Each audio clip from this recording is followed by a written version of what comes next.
கர்த்தருடைய பரிசுத்த நாமத்திற்கு மகிமை உண்டாவதாக. கிறிஸ்துவுக்குள் பிரியமானவர்களே, நமது சேலம் இந்திய பூரண சுவிசேஷ தேவ சபையை கடந்த 36 வருடங்களாக கர்த்தர் அற்புதமாய் நடத்தி வருகிறார். பல போராட்டங்கள், எதிர்ப்புகள் மத்தியிலும் கர்த்தர் நம்மை எந்த ஒரு சூழ்நிலையிலும் தலை குனிய விடவில்லை. நமது சபை கடந்து வந்த பாதையை காண்போம். ஆரோனை போல தேவனால் அழைக்கப்பட்டால் ஒழிய ஒருவனும் இந்த கனமான ஊழியத்துக்கு தானாய் ஏற்படுகிறதில்லை. எபிரேயர் 5:4. ராஜபாளையத்தில் கூணங்குளம் என்னும் கிராமத்தில் 10/3/1959 ஒரு இந்து குடும்பத்தில் பிறந்த நம்போதகர் தன்னுடைய வாலிப பருவத்தில் தேவ பிச்சை என்னும் போதகர் மூலமாக ரட்சிக்கப்பட்டு 1979 தன்னை ஊழியத்திற்கு ஒப்புக் கொடுத்தார்.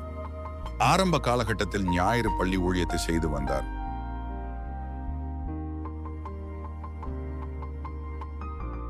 1983 முதல் 1985 வரை தன்னுடைய வேதாகம கல்லூரியை பயின்றார். இயேசுவை மட்டுமே நம்பி வெறும் கையாய் தன் பயணத்தை தொடர்ந்தார். 1985 இந்திய தேவ சபையின் மூலம் சென்னையில் இருக்கும் ஆவடி பகுதியில் உள்ள சபைக்கு போதகராக அனுப்பப்பட்டார்.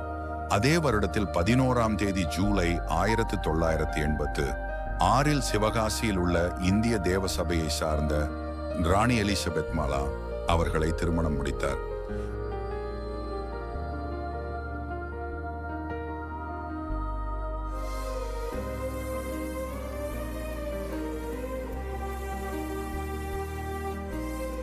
அதன் பின்பு 1987 முதல் 1988 வரை நமது இந்திய தேவ சபையின் போதகராக ஊட்டியில் கேத்திபாலடாவில் தன் சேவையை தொடர்ந்தார்.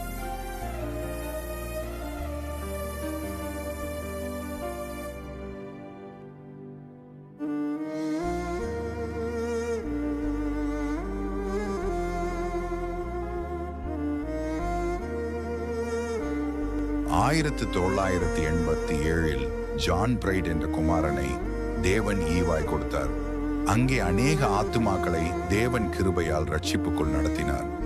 பின்பு மெதுவான தென்றல் கொடுங்காற்றாய் மாறியது போல 1988 போதகரின் மூத்த குமாரன் ஜான் பிரைட் சில பலவீனத்தின் நிமித்தமாய் கர்த்தருக்குள் 2 வயதில் மரணமடைந்தார். அங்கே கோதுமை மணி செத்து தன் பலனை கொடுத்தது.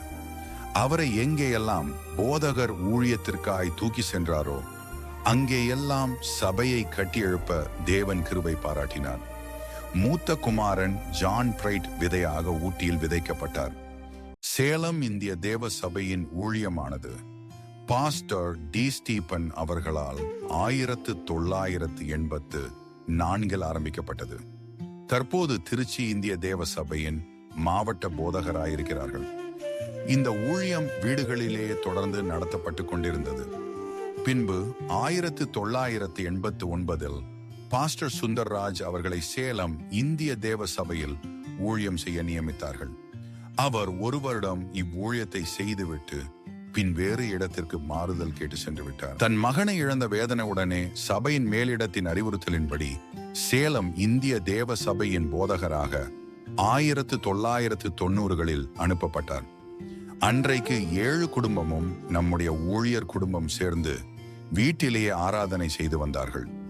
1988 இழந்த குமாரனுக்கு பதிலாக சீயோனிலே துயரப்பட்டவர்களை சீர்படுத்தவும், அவர்களுக்கு சாம்பலுக்கு பதிலாக சிங்காரத்தையும், துயரத்துக்கு பதிலாக ஆனந்த தைலத்தையும், ஒடுங்கின ஆவிக்கு பதிலாக துதியினுடையையும் கொடுக்கவும் அவர் என்னை அனுப்பினார். அவர்கள் கர்த்தர் தம்முடைய மகிமைக்கென்று நாட்டின நீதியின் விருட்சங்கள் எண்ணப்படுவார்கள். ஏசாயா 61:3 இந்த வசனத்தின்படியாக 1990களில் ஒரு குமாரனை மறுபடியும் நம் ஊழியருக்கு தேவன் ஈவாய் கொடுத்தார். அதே ஜான் பிரைட் என்று பெயர் சூட்டி மகிழ்ந்தார்கள்.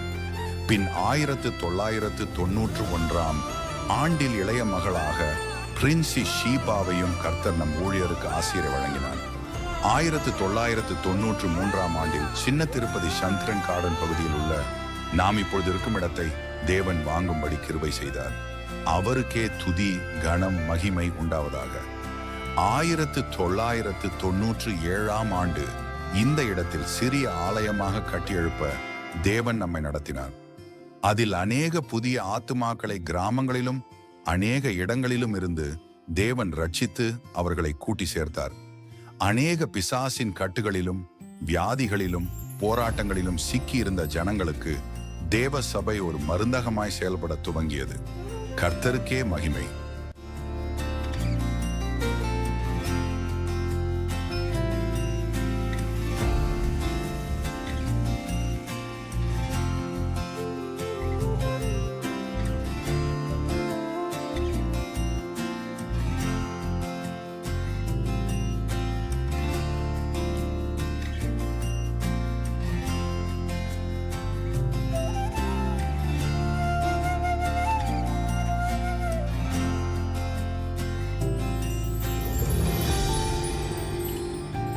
அநேக சிறு பிள்ளைகளுக்கு ஞாயிறு பள்ளியை நடத்தும்படிக்கு தேவன் கிருபை அருளினார். ஞாயிறு பள்ளியில் சிறு பிள்ளைகள் கொடுக்கும் காணிக்கையை சிறிது சிறிதாக சேர்த்து வைத்து 40,000 கொண்டு 2004 சபையின் விரிவாக்கத்திற்கான அடிக்கல் ரெவரண்ட் வெல்லஸ்லி சாலமோன் அவர்களால் தொடங்கப்பட்டு பின் 2007 ஆண்டில் பெரிய திருச்சபையாக தேவனுடைய நாமத்திற்காக பிரதிஷ்டை செய்யப்பட்டது. அநேக தேவ ஊழியர்களும் கலந்து கொண்டார்கள்.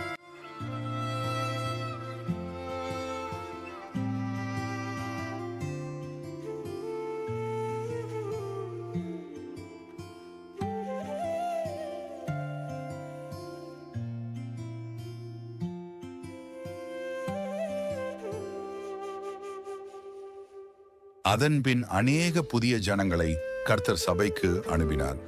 அவர்களை தேவனை அறிகிற அறிவில் பெருக செய்தார், நிலைநிறுத்தினார். ஊழியம் ஆசீர்வாதமாக கடந்து சென்றது. அநேக குடும்பங்களில் இருந்த திருமண தடைகள் நீங்கி குடும்பத்தின் சந்ததிகளை பெருகும்படி தேவன் உதவி செய்தார். 2018 ஆண்டில் போதகரின் மகன் ஜான் பிரைட் அவர்களுக்கு தேவ சித்தத்தின்படி திருமணத்தை கர்த்தர்தாமே முன்னின்று நடத்தினார். அடுத்த வருடத்தில் 2019 ஆண்டில் போதகரின் மகள் திருமணமும் தேவகிருபையால் நடைபெற்றது. தேவ ஆசீர்வாதங்கள் அவர்களை சூழ்ந்தது. கர்த்தருக்கே மகிமை. 2019 ஆண்டில் போதகர் அவர்களுக்கு அழகான பெண் பேர குழந்தை ஜோஹேனியை கர்த்தர் சுதந்திரமாய் தந்தார். அதே வருடத்தில் மீண்டும் ஆலய விரிவாக்கத்தின் பணிகள் தொடங்கி அதே ஆண்டின் இறுதியில் பணிகள் நிறைவு பெற்றது. 19ஆம் தேதி பிப்ரவரி 2020 அன்று தேவ சித்தத்தின்படி நடைபெற்று ஆசீர்வாதமாய் முடிந்தது.